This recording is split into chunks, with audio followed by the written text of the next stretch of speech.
Here we go. Welcome to the Rebel Alliance Briefing Room. Please visit our website, https://rabr.kailejOHANSEN.us. There you can find links to send us feedback, connect to us on social media, or instructions on how to load the podcast onto your device. I'm Kyle John Johansson. This is Andrew Scott Sutton and Rick Ross Bosley. It's time to talk Star Wars. Yeah. Star Wars. Generally, have changed shirts for shit. What? It's another episode, and you're going to do that for every single episode? Or we could have talked about and then have an ending. It's the intro. I know, but still. Same thing we do for everything.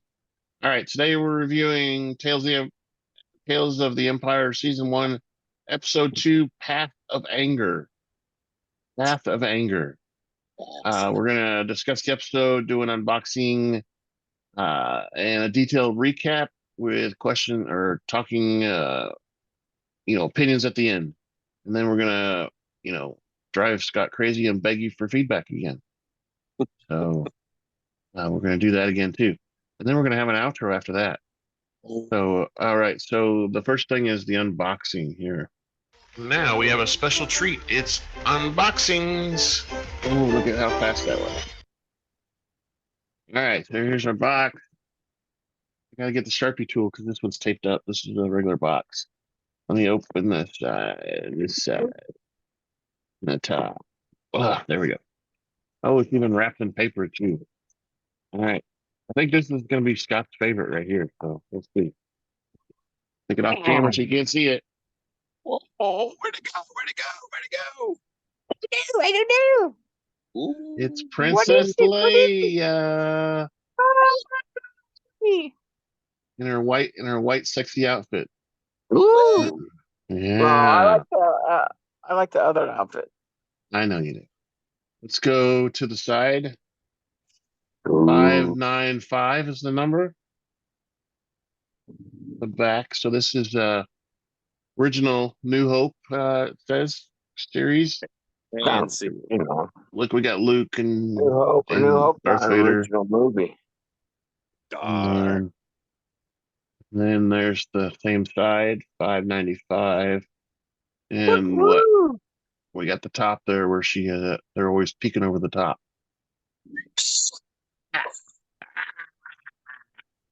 What is that, like Stream or something? Oh. Obi-Wan, you are my only hope. Yeah, that one. All right, that's our unboxing, so let me flip this up. Yay, unboxing. Yay. Woo, there I am. It's very crooked. I don't like crooked. Okay, that's better. Put that off the side, put that on my way. I don't like crooked. Okay, sure. All right, so again, season 1, episode 2, The Path of Anger. We'll start off with the director of Nate Villanova, David Filoni, Amanda Rose Munoz again. And of course, the music scored by Kevin Kiner, Sean Kiner, and Deana Kiner. This episode, we had Admiral Thrawn as Lars Mikkelsen was Admiral Thrawn. Gilead Palion, which is one of the commanders, I believe, Xander Berkeley, Moff Izadin, which I think was in charge of that little village area that we were at. I think with Morgan. You mean the Chinese Jedi? No. He was played by Tom Kendall. Villager was played by Tom Conkle. We had, of course, Morgan Elsbeth, played by Deanna Lee and Cinto. Ruka, played by Warwick Davis, which you all know Warwick Davis quite a bit. Original, guy in what he played in that other show too, whatever. Anyway, Villager 2 was played by Meg Marchand. Villager 3 by Shelby Young, and Wing, which is the little Chinese guy in the episode. His name is Wing Ti Chow. Again, episode title was Path of Fear. Aired on May 4th. Was only 15 minutes long, and this one took place between 9 and 2 before the Battle of Yavin. So, because we're before the battle, the numbers get smaller as you get closer to the Battle of Yavin. So between 9 and 2. So this was way after the batch. Yeah, so this is probably at least 10 years later from the first episode. This would have been like during the time period when Omega, at the end of the Bad Batch, probably takes off. Possibly. It would have been Darth Vader's time too. He was around 3 or 2 or something like that, up until, of course, obviously till the end. Yeah. So with that means it's a great time to grab your favorite beverage, pull up a chair, and join us in the Rebel Alliance briefing room. Yay. The episode opens. What? The episode opens with the Imperial class Star Destroyer and 4 small Venture class destroyers approaching Coruscant. Aboard the Star Destroyer is Morgan Elsbeth, as she is trying to promote her TIE Fighter Defender multi-role starfighter, which is an interesting thing because we always attributed those to Admiral Thrawn creating those. It was her idea, and he took it from her. We'll see it later in the episode where he takes it. He grabs it from her. He didn't steal it. He asked her for it. Several Imperial Naval officers telling them they are more maneuverable, but fuel consumption and better reflector shields are needed. Moff Izadin opinions that the cost is astronomical and asks about the feasibility of their production. Elizabeth replies that her factory base is on Corvus, a planet which is in raw goods and materials. She says that Corvus system is rich in resources. This is the one where she's making all the slaves do all the work, or all the villagers do the work. Izadin declines her proposal, explaining that the Empire is more interested in exploiting systems with resources and than starfighters at all. And he suggests that she return to Corvus to prepare for the Empire's retrieval of all their assets and resources. Elizabeth is disappointed. He says, "Oh, that's not what I wanted." He said, "Return to your people." She didn't like that very much. Yeah, No. because she wanted him to buy the starfighter. I'm out. But it weren't her people. You're out? I'm out. I'm getting waved at. No. The hook. Oh, I'm gone. Bye. See. Shortly after, see ya. Enjoy. Shortly after the Imperial officer named Gilead Pelion compliments her work, he noticed that she changed the TIE design engine manifold. And Elizabeth explains that the interior twin ion engines are inefficient for the amount of power that the TIE Defender needs, saying it is simple logic. So she's saying the old style is bad, and this style is taking advantage of that. Elizabeth is concerned that the Empire is going to steal her designs and resources, and Pelion responds that he is interested in her knowledge and creativity. Pelion explains that his superior, Grand Admiral Thrawn, sent him to these meetings to search for talent. He then asks why Elsbeth wants to land her talents and visions to the Empire. He replies that it is for the glory of the Empire, and Pelion thanks the magistrate before leaving. He says, "That's not what I wanted to hear. See ya." A starship with fixed wings lands on Corvus settlement of Caldon, and Elizabeth exits the starship, where she is met by several villagers, including Wing, who asks about the success of her mission. Did it work? Elsbeth explains that the meeting did not succeed because the Empire is only interested in resources rather than bringing them work and prosperity. Wing confronts Elsbeth about her promise that she will make the Empire will make better things for them. She counters that she found their village and they were nothing but rotting backwater world. He reminds them that she built their fortifications and strengthened and runs the systems, and they are now under her protection. The Aquilish grumbles, and Aquilish grumbles that they let Elizabeth run their lives. He says that they worked for that success. A woman says that she promised them wealth. Where's my money? They sacrificed for her. When the Aquilish accuses Elsbeth of lying, she counters that everything comes at a cost. HK-87 assassin droids escort Elsbeth to her compound as the villagers respond with anger and announce her as a witch, which she really is. Later that night, Elsbeth says she is hurt that the people have turned on her after all that she has done for them. She renounces them as her people. No longer my people, regarding them ungrateful. Shortly later, Elsbeth and her HK-87 droids are attacked by a Norgi assassin, Ruka, his name's Ruka, who cuts down the droids with his electro staff. Elsbeth fights back with her Beskar spear. The two battled atop of the battlement, which neither side are able to gain an upper hand. Below, the villagers watch in horror. A woman suggests calling the guards, but Wing says, "Hey, no, that's not a good idea. This is our chance to get her killed over, get her over with." Following a prolonged fight, Ruka knocks the spear out of Elsbeth's hands before he can deliver a killing blow. She dodges him and pushes his weapon away. Retrieving her spear, she fights Ruka in a second round and knocks his electrostaff out of his hand. Elizabeth demands to know who sent him at spear point, and Ruka maintains defiant in silence, not telling anybody. Pelion arrives not long after and compliments Elsbeth on her combat skills.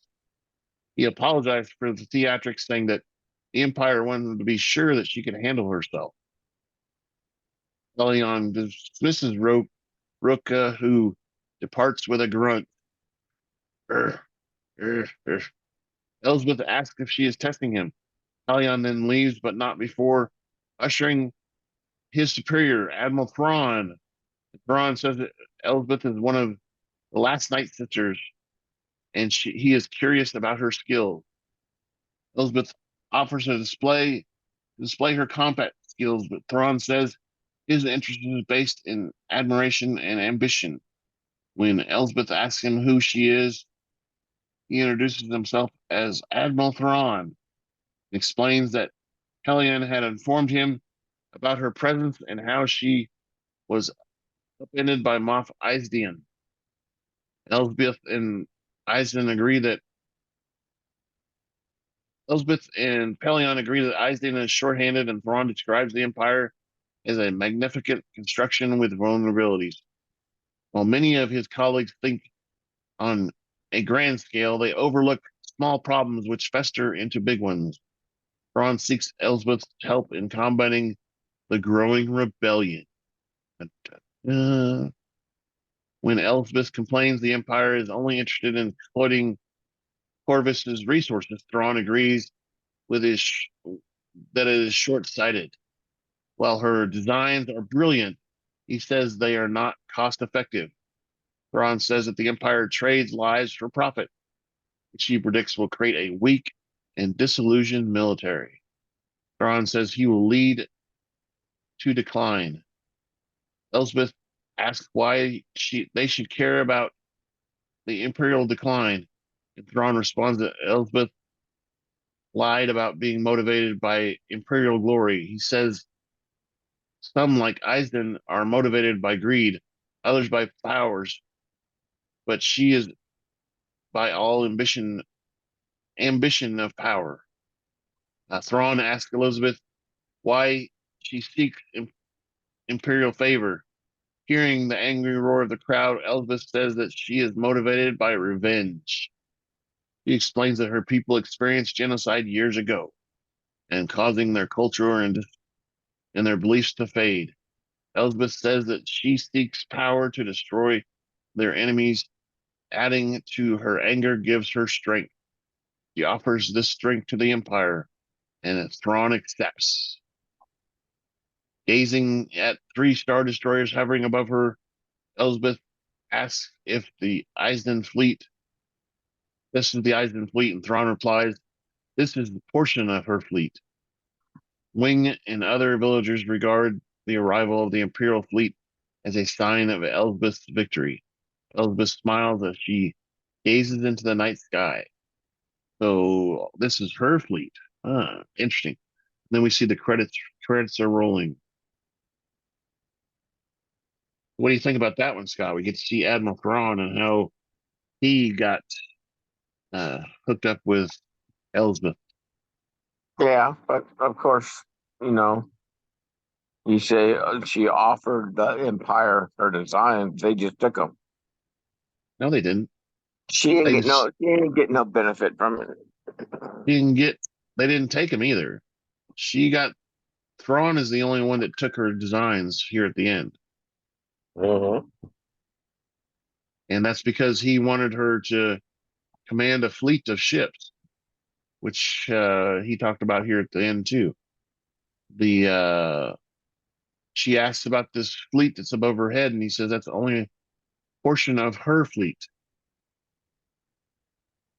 So he's given her a fleet of ships to defend herself if they'll do the new design, which is the new design that Thrawn uses in the future. We see it several times, and it's seen a couple times in different places too. But anyway, let's talk about some feedback, huh? Feedback at KyleJohansson.us. That's feedback, KyleJohansson.us.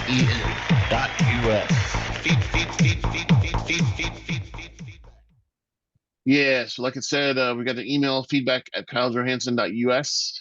We also have a link on the left-hand side. It's always over there. I never get it right. And it will give you a form to fill out, and that comes to us as well. We're on Twitter/X at super_duper_pod. We're on Blue Sky also at Rebel Alliance Briefing Room. And then we have audio and video both on YouTube now, and there's comments that you can leave there as well. So send us all your feedback. We want to know. We want to interact with you. We don't want to just be reading stuff out. We want to discuss stuff. So, anything else, Scott? Next episode? Next episode. All right, here we go. Thank you for listening to the Rebel Alliance Briefing Room podcast. Please visit our website where you can play current and past episodes. That's https://RABR KyleJohansson.us. That's KyleJohansson.us. On the left-hand side is a navigation menu. You can use this to learn how to load the Rebel Alliance Briefing Room podcast on your Android or Apple phone and tablet. And we have direct links to our podcast on Apple and Google Podcast. Please participate by connecting to our social media, answering questions of the week, or submitting feedback directly from the site. Again, all of these are available at the Rebel Alliance Briefing Room website at RABR.KAILEJOHANSEN.US. This podcast in no way is approved, sponsored, or owned by Lucasfilms Ltd., Disney, Disney Plus, or any of its subsidiaries. All opinions are solely owned by Kyle and or Scott and in no way express the views or opinions of their past or present employers. Views and opinions are not supported or restricted by Lucasfilms Ltd., Disney, Disney Plus, or any of its subsidiaries. Any rebroadcast, reproduction, or any or other use of this podcast and its affiliate sites without consent of Super Duper Podcast Network and its host is prohibited. It's prohibited. I am Kyle John Johansson, and this is Andrew Scott Sutton. Yeah, Say that's goodbye what I said. now. Goodbye.